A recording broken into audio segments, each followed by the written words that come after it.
সাহাবা, যে পাত্রে খাদ্য রয়েছে ওই পাত্রটা তুমি নিয়ে এসো। ভাইরা আমার, এই পাত্রটা হলো নবীজি বাবা দিয়ে ধরলেন, ডান হাত মোবারকটা খাদ্যের উপরে দিয়ে বললেন, সাহাবারে চারজন করে এসো, আমার আঙুলির ফাঁকা থেকে তোমরা খাওয়া শুরু করো। চারজন খেতে 80 জনের খাওয়া হয়ে গেল। আল্লাহ নবী বললেন, সাহাবারে এই প্লেটার কতজনের মতো খাদ্য রয়েছে? সাহাবা হুজুর বলছেন, ইয়া রাসূলুল্লাহ, যতটুকু দিয়েছিলাম ততটুকু খাদ্য এখনো পর্যন্ত মজুদ রয়েছে। একটু জোরে বলুন না সুবহানাল্লাহ। আমাদের খাদ্যে বরকত আছে? বরকত নেই। শুধু হুজুরি কাজ যাচ্ছে, হুজুর একটু তদবির করে দেন, একটু তদবির করে দেন, বাড়িতে বরকত নাই। বরকত কেমনে থাকবে? বাড়ির মহিলা যখন রান্না করবে তখন কি বিসমিল্লাহির রহমানির রহিম বলেছিল? রান্না করার পরে যখন সে ভাতটা খুলে দিচ্ছিল স্বামীকে বা ছেলেকে, তখন কি বিসমিল্লাহ বলেছিল? খাওয়ার সময় কি দস্তরখানা বিছিয়েছিল? মহান নবীর কি শুকরিয়া আদায় করেছিল? আল্লাহুম্মা লাকাল হামদু ওয়া লাকাশ শুকর। তারপরে খাওয়ার পরে আল্লাহর প্রশংসা জ্ঞাপন করেছিল। এগুলো যখন বান্দা ভুলে যাবে, ও সোনার ভাইরা, পশু পাখি খায়, হাঁস মুরগি খায়, গরু ছাগল খায়। আপনাদের দিকে হাইব্রিড চাষ হয়, হাইব্রিডও দেখবেন ছেড়ে দিলে মুরগি টুরগি সব খেয়ে ফেলে না? একটু জোরে বলেন। আর আমরা মানুষ হয়েছি, সামনে দিলে হাইব্রিডের মতো খাওয়া শুরু করি। ও সোনার ভাইরা, পশু পাখি হাঁস মুরগি গরু ছাগল তারা খায়, তাদের খাওয়া মানুষের খাওয়ার ভিতরে ভিন্নতা আছে না নাই? জোরে বলেন। তারাও খেয়ে তাদের উদর ভর্তি করে, আমরাও খেয়ে আমাদের উদর ভর্তি করি। এমন কেউ আছে বলতে পারবে, কুকুর বলেন, বিড়াল বলেন, পশু বলেন, পাখি বলেন, না খেয়ে দিন কাটায় কেউ নাই? ও সোনার ভাইরা আমার, একটুখানি চলে যান আমাদের কলকাতা, যেখানে চিড়িয়াখানা বাঘগুলো সেখানে আছে, পাই করে ঘুরছে, দেখবেন পাশা শুকনো হয়েছে না গিয়ে সরকার কেটে দেয়, তাই শুকনো হয়ে যায়। ওই বাঘগুলো যেগুলো সুন্দরবন জঙ্গলে আছে, কত তরতাজা, কত শক্তিমান। এই কারণে আল্লাহ বলেন, বান্দা আমি খাওয়ানেওয়ালা, আমি হলাম ইন্নাল্লাহ হুয়ার রাজ্জাকুল কুওয়াতিল মাতিন। একটু জোরে বলুন না সুবহানাল্লাহ। ও সোনার ভাইরা, কাউকে আল্লাহ বোকা রাখেন না, কাউকে বোকা রাখেন না। দেখবেন বিকালবেলা ঝাঁকি পাখিগুলো উড়ে কি সুন্দর করে লাইনে তারা ফিরে যায়। তারা সকালবেলা বারোয়, সন্ধ্যাবেলা ফিরে আসে। আল্লাহ তাদের উদরটা পর্যন্ত ভর্তি করে দিয়েছে না দেয় নাই? একটু জোরে বলে। আবার টোটে করে নিজের বাচ্চাগুলোর জন্য খাবার নিয়ে আসে, নিজের উদর ভর্তি করে, আমার বাচ্চাগুলোর জন্য হাত নিয়ে আসে। আমরাও নিজের উদর ভর্তি করি, বাচ্চাগুলোর জন্য আনি। আল্লাহ রাব্বুল আলামিন এরকম সুযোগ আমাদের জন্য করে দিয়েছেন। তবে সব থেকে বড় কথা হলো, যখন খাবো মহান নবীর শুকরিয়া আদায় করবো, মহান নবীর নামে আমি খাবো। যখনই খাবো বলবো বিসমিল্লাহির রহমানির রহিম। এর ভিতরে 3টে শব্দ, একটা হলো আল্লাহ, একটা হলো রহমান, আর একটা হলো রহিম। আল্লাহ নামের মানে তাৎপর্য 1000, রহমান নামের মানে তাৎপর্য 1000, রহিম নামের মানে তাৎপর্য 1000।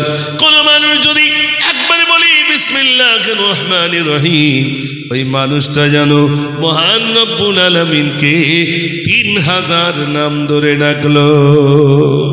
একটু জোরে বলুন না সুবহানাল্লাহ।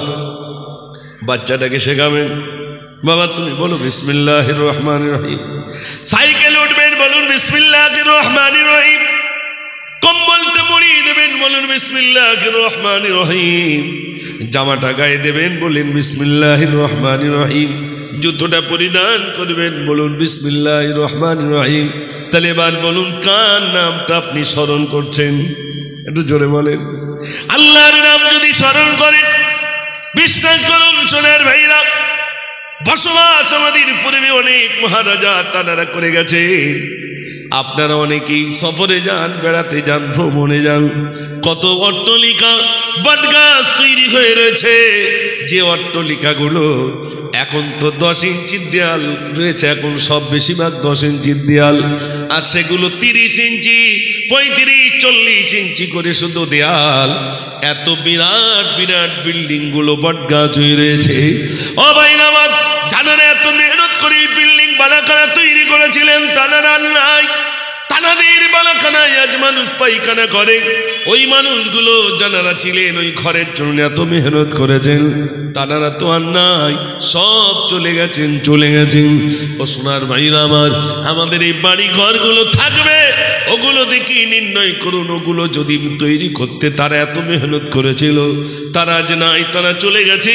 তাদের তৈরি করা ঘরে আজ বটগাছ তৈরি হয়েছে, না জানি কত পোকামাকড় সেখানে বসবাস করে, তারা চলে গেছে। বংশ পরম্পরায় তারাও ঠিকভাবে রাখতে পারে নাই। তাহলে আমাদের ছেলে, আমাদের মেয়ে, তারাও কি রাখতে পারবে না? শুধু দুনিয়া দুনিয়া করে পেরেশান হয়েছি, মহান নবের নৈকট্য লাভ করতে পারে নাই। এখানে যে কজন আছেন ভাইরা আমার, মিলাদ মানেই নয় গোটা প্যান্ডেল ভর্তি হবে এমনটি নয়, 10 জন হোক, 20 জন হোক, অন্তত মন দিয়ে যদি কথাগুলো শোনেন, ওটাই কিন্তু আমাদের, আমরা কামিয়াবি হয়ে যাব। ঠিক কিনা ভাই? আমার বলার মাকসুদ হলো এটাই। ও ভাইরা আমার, বাড়িতে বরকত নাই। কি কারণে বরকত নাই? বরকত নাই, আমার রাসূলের সুন্নাহগুলো আমাদের বাড়িতে নাই।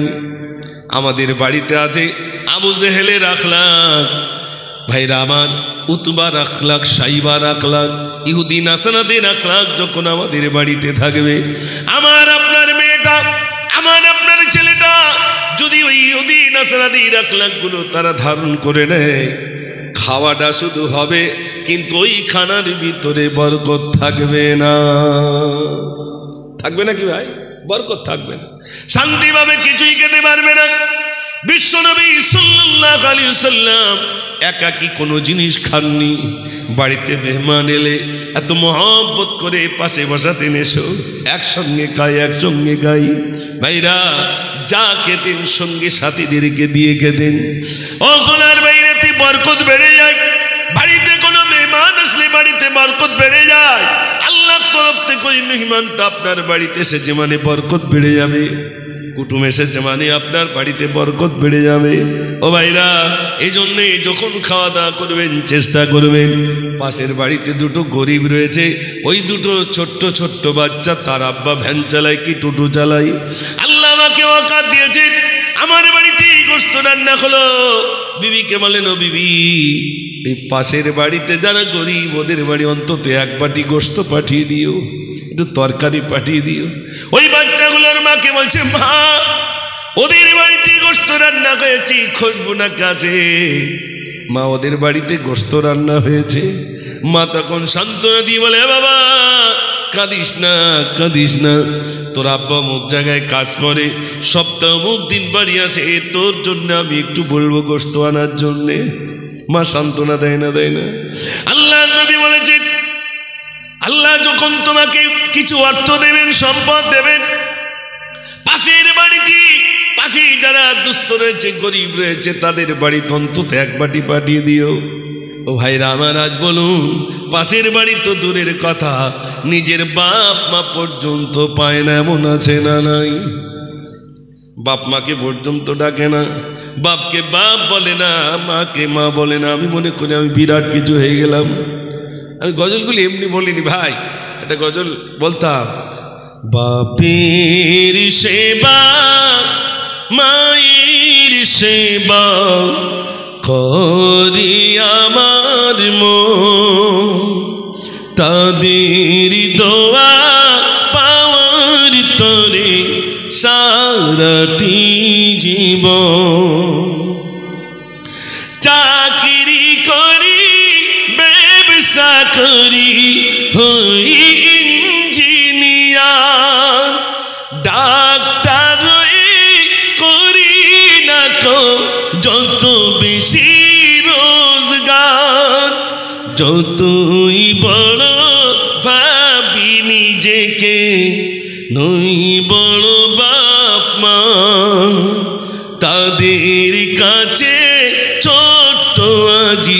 সোনা সেদিন কার। জোরে বলো না সুবহানাল্লাহ। বাপ মায়ের কাছে ছোট্ট বাচ্চা চাকরি করুক, ব্যবসা করুক, ইঞ্জিনিয়ার হোক, মাস্টার হোক, আলেম হোক, কারি হোক, মুফতি হোক, মা মূর্খ তবুও মা, ঠিক কিনা ভাই? আর সেই মা আর বাপ সমাজে যেন অবহেলিত, সমাজে খুব কষ্ট পাচ্ছে বাপ মা। ইদানি একটা জলসায় গেছি, সামনে থেকে এক চাচা উঠে বলছে যে হুজুর একটা কথা বলবেন। বলে, বলছে সবকে নিয়ে আপনি বক্তব্য রাখছেন, একটু মা বাপকে নিয়ে বলুন। বলছে কেন? বলছে আর বলবেন না, বয়স হয়েছে, ছেলেগুলো আর আমাদের দেখে না। এটা কি আনন্দের কথা বলে মনে হয় ভাই?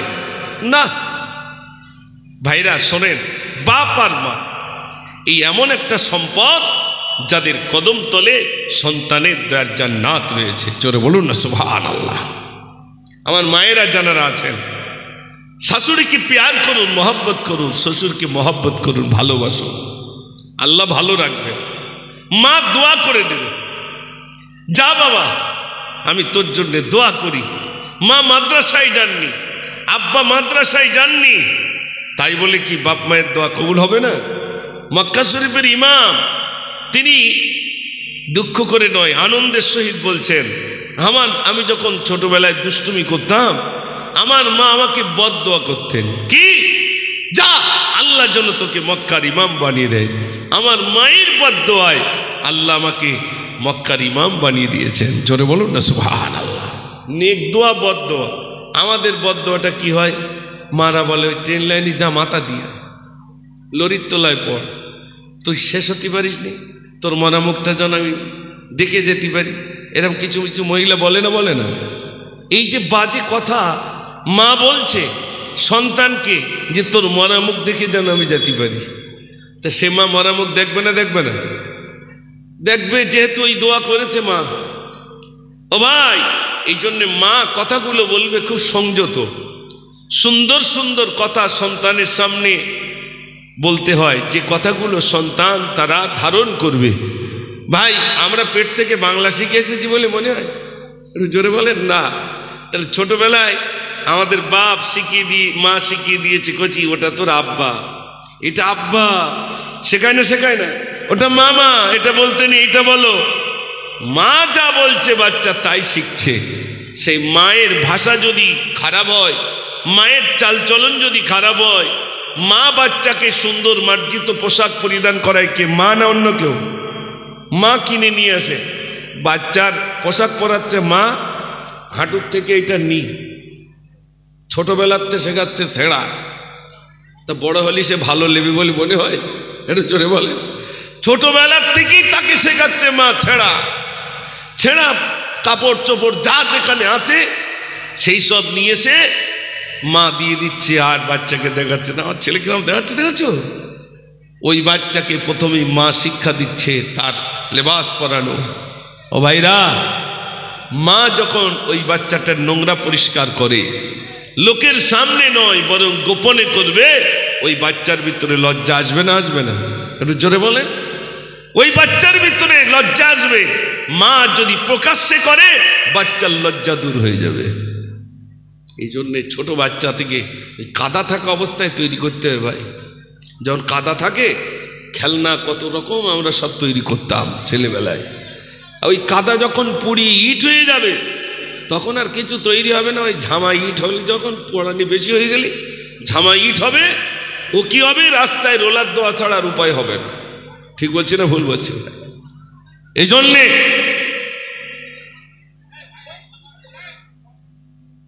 একটু তকবীর দেন, নারে তকবীর।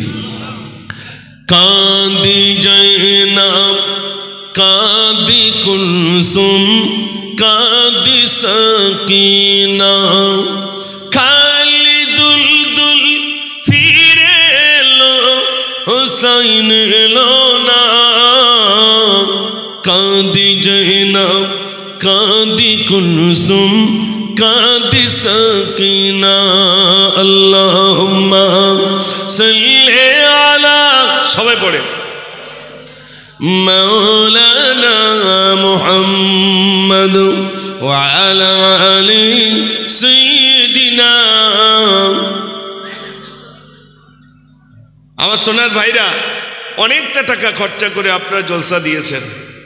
আজ থেকে অন্তত এই নিয়তটা করুন, যখন খানা পিনা করবো দস্তরখানা বিছাবো ইনশাআল্লাহ। একটু বলুন না ইনশাআল্লাহ। জি, অন্তত খাবো তো অন্তত সুন্নাত তরিকায় খাই। সুন্নাত তরিকা বলতে আমার রসুল কিভাবে খেয়েছেন। আপনি একটা বিল্ডিং বানাবেন, তো পাশের বাড়ি যিনি বিল্ডিং তৈরি করেছেন তার কাছ থেকে সাজেশন নিচ্ছেন, কি ভাই একটা ঘর তৈরি করবো ভাবছি, এখন কলম দিলে হয় না কিরকম রড টড নিলে হয় বলো তো। পাশের বাড়ি যিনি বিল্ডিং বানিয়েছেন তিনি আপনাকে সাজেশন দিচ্ছেন, শোনো এ বালি কেমন কিনবে, পাথর কেমনে কিনবে, কোন সিমেন্ট কিনলে ভালো হবে, তার একটা আপনাকে পরামর্শ দেয় না ভাই? দেয়।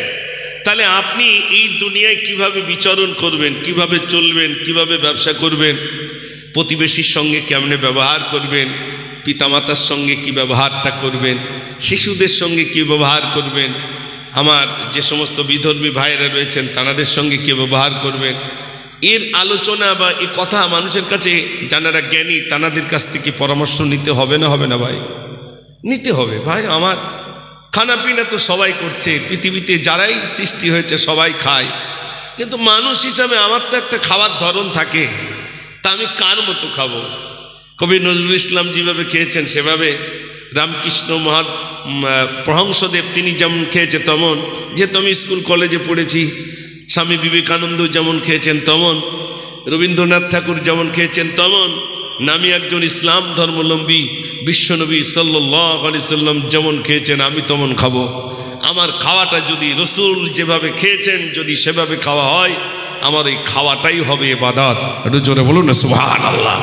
আমি আমার ব্যবসাটা রসুল যেভাবে ব্যবসা করেছেন ওইভাবে যদি আমার ব্যবসা হয়, আমার ওই ব্যবসাটা হবে ইবাদত। আমার চলাটা, আমার খাওয়াটা, আমার বলাটা সমস্তটাই হবে আমার ইবাদত। শুধু 5 ওয়াক্ত নামাজ পড়লে ইবাদত না, 24টা ঘন্টা আমার ঘুমটাও আমার ইবাদত হবে। জোরে বলুন না সুবহানাল্লাহ। তাহলে 24 ঘন্টা আমলে জিন্দেগিতে থাকবো, এটা আমাদের জানতে হবে না ভাই? মসজিদে গিয়ে নামাজ পড়ছি, ওটা তো 5 ওয়াক্ত নামাজ, ওটা তো আমার উপর ফরজ, ওটা তো ইবাদত। কিন্তু ওটা 5 বারের ইবাদত, সেটা মনে করুন সময় খুব জোর যদি হয় 24 ঘন্টার ভিতরে আমি 3 ঘন্টা বাদ দিলাম, 2 ঘন্টা, আর খুব হারলে 3 ঘন্টা সময় লাগে না, 1.5 ঘন্টায় হয়ে যায়। আপনি যদি হিসাব করেন, ফজরের নামাজ আধা ঘন্টা, জোহরের নামাজ আধা ঘন্টা, আসর মাগরিব দুটো মিলে আধা ঘন্টা, তাই তো নাকি? আধা ঘন্টা, তাহলে কত হলো? 1.5 ঘন্টা হলো। এশাটা ধরলাম আধা ঘন্টা, এত সময় লাগে না, ধরলাম 2 ঘন্টা। 24 ঘন্টার ভিতরে 2 ঘন্টা চলে গেল, থাকে 22 ঘন্টা। এই 22 ঘন্টাটা আমার ইবাদতে থাকতে হবে না ভাই? একটু জোরে বলে। তাহলে কিভাবে থাকবেন? প্রথম শর্ত, নিয়ত করতে হবে, শিখতে হবে, আমল করতে হবে। সেটা কি? আমি সর্বদাই অজু হালতে থাকব। সর্বদাই। আপনার অজু নষ্ট হয়ে গেছে, আপনি অজুটা করে নেন। অজু করলেই আল্লাহ জবানটাকে পবিত্র করে দেবেন। জোরে বলুন না সুবহানাল্লাহ।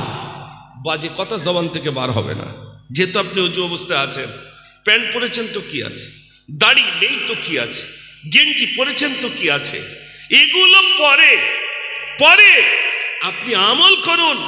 বিশ্বাস করুন, ওই যে প্যান্টটা পরে আছেন ওটা যদি আপনার পবিত্র হয়, যে গেঞ্জিটা পরে আছেন ওটা যদি পাক হয়, আলহামদুলিল্লাহ, ওটাই নামাজ পড়ার জন্য যথেষ্ট।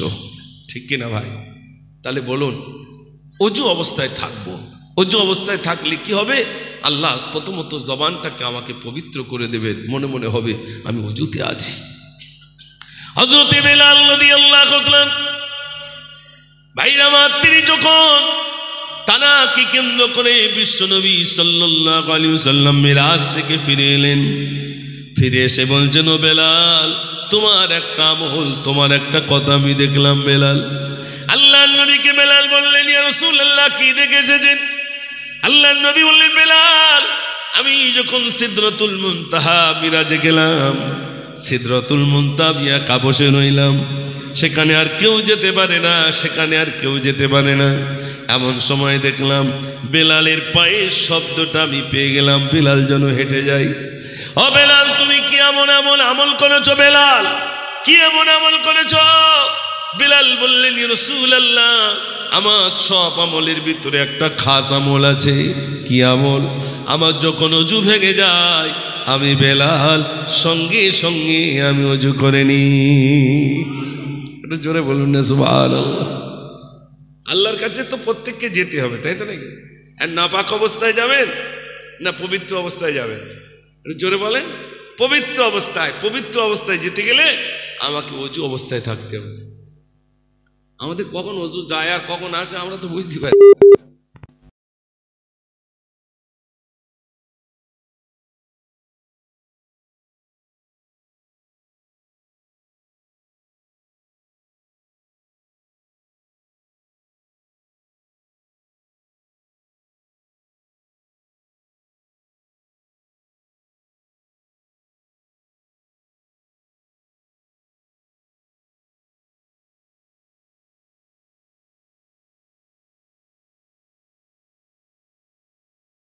তিনটে ভাগে ভাগ করতে বলেছেন 1400 বছর পূর্বে আমার নবী।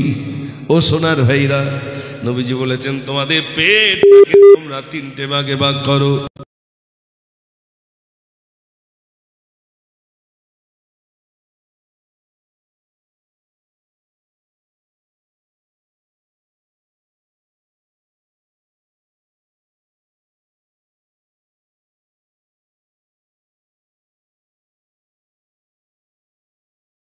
তখন থলেই খালিদা কিনে, খালিদা কি দু একজন ঝাঁকরান দেখায়, বস্তা যেরকম উঁচু করে মারে, বলে এই যে যখন কায়দা করে খেয়ে যায়। আহ, এই যত কাজ বলুন, মানুষ খেয়ে মরে না না খেয়ে মরে?